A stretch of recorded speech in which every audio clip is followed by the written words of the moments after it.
Mayong adlaw ka na to mga igsoon.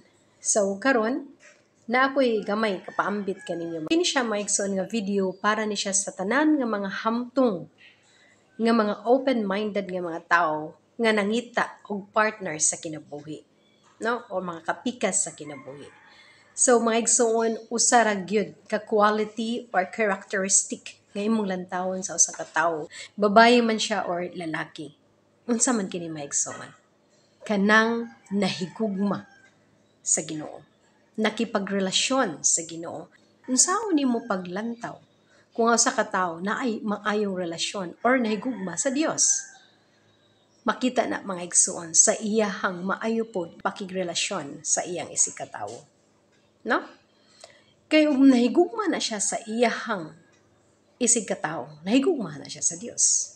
Saya kaniyang higugmaon hangtod sa kahangturan. Kaya nga naman, ang foundation sa inyong relasyon, mauman si Ginoong Hesukristo. Ba? Remember that God is love. Kasanti ko maigsoon sa Bible verse, nga nagbatuod nga ang tao bakakon kung maingon nga nahigugma siya sa Dios apan wala higugma sa iyang isikatawo, kaaway niya iyang isikatawo. Og naa kay Bible diha ukba 1 John 4:20. Akong basahon maigsoon sa Bisaya.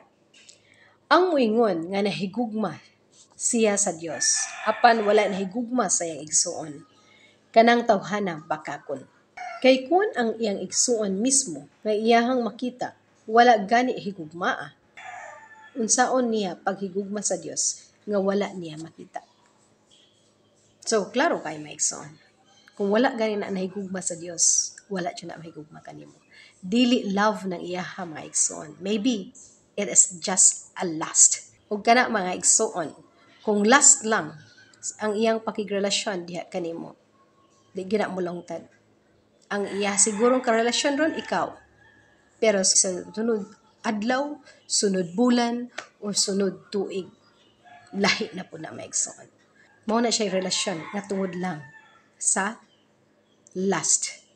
But kung ang relasyon, ang inyong pundasyon, gugma nga mao si Ginoong Hesukristo, it will last until your last breath. Kaya wala may forever good maigsoon. Matapos man tang tanan aning kalibutan na.